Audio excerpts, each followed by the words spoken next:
મારી પત્નીએ મરતા મરતા મને કહ્યું કે મને તમે નવરાવજો. મેં મારી પત્નીના કપડાં ઉતાર્યા તો મારાથી રહેવાયું નહીં. અને જ્યારે હું મારી પત્નીની સાથે તો અચાનક મારી ચીખ નીકળી ગઈ. કારણ કે મારી પત્નીને તો નમસ્કાર મિત્રો, મારું નામ કાસિમ છે અને હું યુપીમાં રહું છું.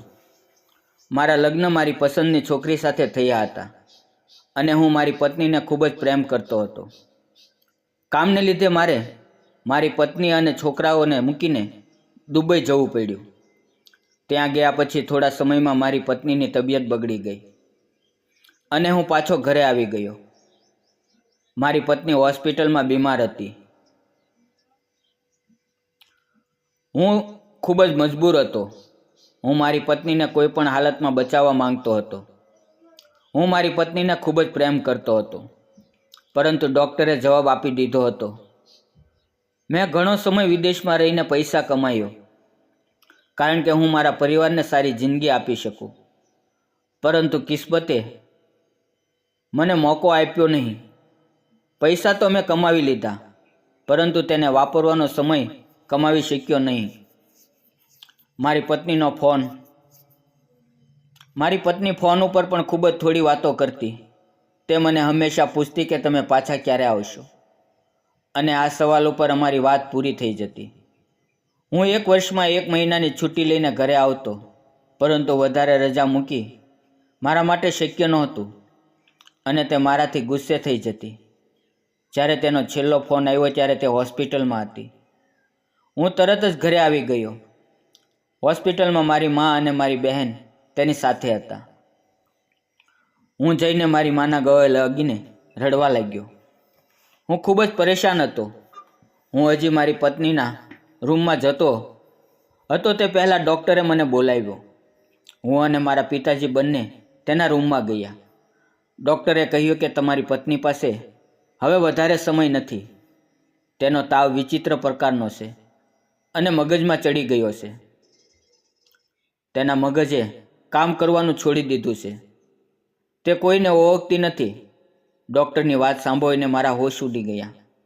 મેં કહ્યું, મારી પત્ની તો આજે તંદુરસ્ત ને જવાન છે અને તાવને લીધે આવું કેમ થઈ શકે?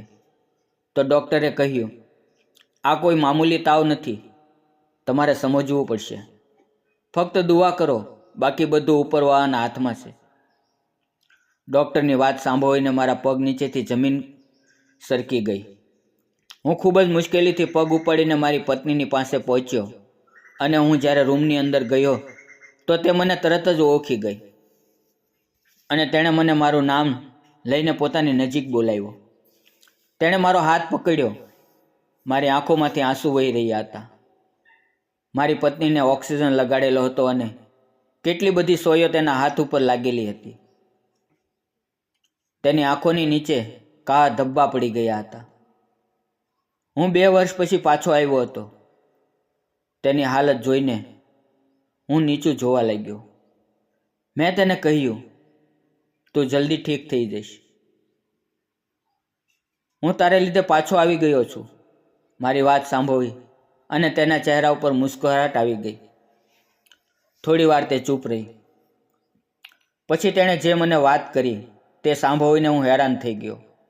તેણે કહ્યું, કાસિમ, જિંદગીએ મને તારી સાથે બરાબર રહેવા નથી દીધી, પરંતુ હું એવું ઈચ્છું છું કે મારા મર્યા પછી મારા છેલ્લા સફરમાં તમે મને તૈયાર કરો અને ઘરેથી રવાના કરો. તેની વાત સાંભળીને મારી આંખોમાંથી આંસુ પડવા લાગ્યા. મેં કહ્યું, તું આવી વાત ન કર. તું જલ્દી ઠીક થઈ જઈશ. પછી આપણે ઘરે જઈશું. તું મારા છોકરાની મા બનવાની છો. તેનો ચહેરો ઉદાસ થઈ ગયો. તેણે કહ્યું, મેં તમને જે કહ્યું તે મારી છેલ્લી ઈચ્છા છે. આ છેલ્લા સફર પર તમે મને પોતાના હાથોથી ગુસ્સલ આપજો, એટલે કે નવરાવજો અને તૈયાર કરજો, અને મને કબરમાં પણ તમે ઉતારજો. ત્યારે જ મને ચેન આવશે. હું તમારી ખુશ્બુ મારી સાથે લઈને જવા માંગુ છું. તે જિંદગીની નહીં પણ મોતની વાતો કરી રહી હતી. મેં ક્યારેય પણ વિચાર્યું નહોતું કે અમારી પાસે બહુ થોડો સમય છે. મેં કહ્યું, તું આવી વાત ન કર, તું જલ્દી ઠીક થઈ જઈશ. વાત કરતાં કરતાં તેની તબિયત વધારે બગડી ગઈ. ડૉક્ટરે મને રૂમની બહાર મોકલી દીધો અને ડૉક્ટર જ્યારે બહાર આવ્યા તો તેની વાત સાંભળીને મારું બધું બરબાદ થઈ ગયું હતું. તે આ દુનિયાથી જતી રહી હતી. આ મારી અને મારી પત્નીની છેલ્લી મુલાકાત હતી. તે ફક્ત પોતાની છેલ્લી ઈચ્છા જણાવવા માટે મારી રાહ જોઈ રહી હતી. તે મને જોવા માંગતી હતી.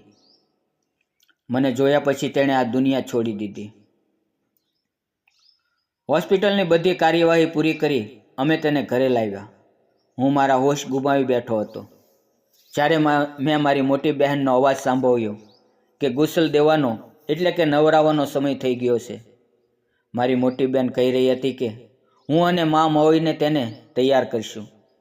તેની વાત સાંભળીને મને મારી પત્નીની છેલ્લી વાત યાદ આવી. એટલે મેં મારી બહેનને કહ્યું, તેની જરૂર નથી. હું મારા હાથથી તેને ગુસલ આપીશ અને કફન પહેરાવીશ. મારી બહેને મને અજીબ નજરથી જોયો અને કહેવા લાગી, તેની કોઈ જરૂર નથી. તું તારી પત્નીને આવું નથી કરી શકતો. તે હવે જતી રહી છે. તારો તેની સાથે કોઈ સંબંધ નથી રહ્યો. દુનિયાને ખબર પડશે તો આપણી ઉપર દાંત કાઢશે. હું અને માં આ કામ પૂરું કરીશું. તું ટેન્શન ના લે. મેં ગુસ્સે થઈને મારી બહેન તરફ જોયું અને કહ્યું, મારી પત્નીની વસિયત હતી, તેની છેલ્લી ઈચ્છા હતી, તે હું પૂરી કરીશ. મારો ગુસ્સો જોઈને મારી મા અને બહેન શાંત થઈ ગયા અને મને પ્રેમથી સમજાવવા લાગ્યા. મેં તેને કહ્યું, મને દુનિયાની અને લોકોની કોઈ પરવા નથી. મેં બધાને મારા રૂમમાંથી બહાર કાઢ્યા. બધા અજીબ અજીબ વાતો કરી રહ્યા હતા. મારી મા અને બહેન મને રોકવાની કોશિશ કરી. મેં મારા કાન ઉપર હાથ રાખી દીધા અને રૂમનો દરવાજો બંધ કરી દીધો. તે રૂમમાં મારી મૃત્યુ પામેલી પત્ની અને હું બંને હતા. મેં ગરમ પાણી મંગાવ્યું. મેં આ પહેલાં મારા દોસ્તોને સ્નાન કરાવ્યા હતા અને તૈયાર કર્યા હતા, એટલે મને આ વિધિ આવડતી હતી. જેવી મારી નજર મારી પત્નીના ચહેરા પર પડી તો હું એકદમ હેરાન થઈ ગયો. તેનો ચહેરો હોસ્પિટલમાં હતો તેવો ન હતો. એવું લાગતું હતું કે તેનો ચહેરો ખૂબસૂરત ચાંદ જેવો છે. તે બીમાર નહોતી લાગી રહી. તેના હોઠ ઉપર એક નાની એવી મુસ્કરાહટ હતી જે હું મહેસૂસ કરી શકતો હતો. મારું દિલ ખૂબ જ જોરથી ધડકવા લાગ્યું. હું મારી પત્નીને ખૂબ જ પ્રેમ કરતો હતો. તેને જોઈને મને મારા લગ્નની તે રાત યાદ આવી ગઈ. જ્યારે મેં તેને પહેલી વાર જોઈ હતી તે દિવસે પણ તે આવી જ ખૂબસૂરત લાગી રહી હતી. જિંદગીએ ખૂબ જ જલ્દી અમને બંનેને એકબીજાથી અલગ કરી દીધા. મેં મારા જજ્બાતો ઉપર કાબૂ રાખ્યો અને તેના ચહેરાની પાસે ગયો. હું તેને જણાવવા માંગતો હતો કે હું તેને કેટલી મોહબ્બત કરું છું. મારી આંખોમાંથી આંસુ ટપકી રહ્યા હતા. મેં તેના ઉપર ઓઢાળેલી ચાદર હટાવી અને મારા મોઢામાંથી ચીખ નીકળી ગઈ. મેં મારી બહેનને અંદર બોલાવી. મને મારી પત્નીના શરીર ઉપર એક ચોટ દેખાણી. તે મારાથી નજર મેળવી શકતી નહોતી. મેં મારી બહેનને પૂછ્યું, આ બધું શું છે? મારી પત્નીની આવી હાલત કેમ થઈ? તેણે મારા સવાલનો કોઈ જવાબ આપ્યો નહીં. તે નીચે નજર નાખીને ઊભી હતી. હું વારંવાર તેને પૂછવા લાગ્યો તો મારી બહેને કીધું, બહાર ઘણા બધા લોકો મોજૂદ છે.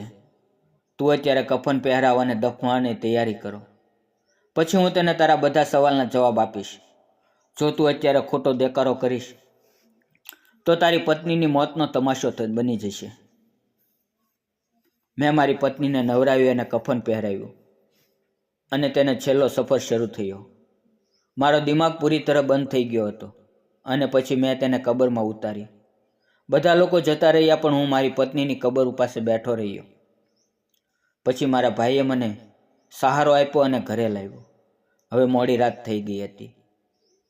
મેં મારી બહેનને કહ્યું, હું હવે એક શબ્દ સાચે સાચો સાંભળવા માંગુ છું.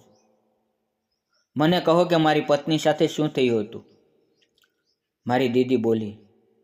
તે પહેલાં મારી મા કહેવા લાગી, તારી પત્ની સાથે કાંઈ નહોતું થયું.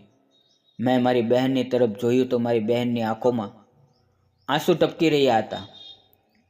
મેં મારી બહેનને જોરથી પૂછ્યું અને પછી જે મારી બહેને મને બતાવ્યું તે સાંભળ્યા પછી મારી માટે શ્વાસ લેવાનું પણ મુશ્કેલ થઈ ગયું હતું. મને મારા કાન ઉપર વિશ્વાસ નહોતો આવતો. તું જાણા છો કે તારી કમાઈથી આ ઘર ચાલી રહ્યું હતું અને તારો ભાઈ એટલો નકામો છે કે તે પોતે તો નોકરી કરતો નથી. તેના છોકરા પણ તારા પૈસા ઉપર જ મોટા થાય છે, પણ માં તેને ખૂબ લાડ કરે છે. એટલે માએ તેને શીખવ્યું કે તારે વિદેશમાં જ રહેવું જોઈએ. જો તું પાછો આવીશ તો આ ઘરમાં પૈસા ક્યાંથી આવશે? એટલે જ્યારે તારી પત્ની પ્રેગ્નેન્ટ થઈ તો માં અને ભાઈએ તેને રોજ રોજ મારવાનું અને ટોર્ચર કરવાનું કામ શરૂ કર્યું. અને જ્યારે તેના કામથી તે બીમાર પડી તો તેની કોઈ સારવાર ન કરાવી. અને તું જ્યારે પણ તારી પત્નીને ફોન કરીને તેની સંભાળ પણ નહોતો લેતો. તને હોસ્પિટલમાં દાખલ તો કરાવી, પણ તેની સારવાર નહોતી કરાવી, કારણ કે ડૉક્ટરને પણ તેણે પૈસા આપીને ખરીદી લીધો હતો. મેં મારી માની સામે જોયું તો તે પણ શરમથી પોતાનો ચહેરો નીચો કરીને ઊભી હતી. મેં કોઈને કાંઈ કહ્યું નહીં. આજે મને ફરી વિદેશમાં આવીને 6 વર્ષ થઈ ગયા છે. મને હવે કોઈ પણ સંબંધ ઉપર વિશ્વાસ રહ્યો નથી. હું બીજી વાર લગ્ન કરવા માંગતો નહોતો અને મારા ઘરે પણ જવા માંગતો નહોતો. મિત્રો, વિડીયો પસંદ આવ્યો હોય તો વિડીયોને લાઇક અને ચેનલને સબસ્ક્રાઈબ જરૂર કરજો. ફરી મળશું એક નવા વિડીયોમાં. ત્યાં સુધી આવજો. વિડીયોની અંદર આવેલા નામ, પાત્ર અને ઘટના ફક્ત કાલ્પનિક હતા. તેનો કોઈ પણ ધર્મ કે જાતિ સાથે કોઈ પણ સંબંધ નથી. વિડીયો પૂરો જોવા બદલ તમારો ખૂબ ખૂબ ધન્યવાદ.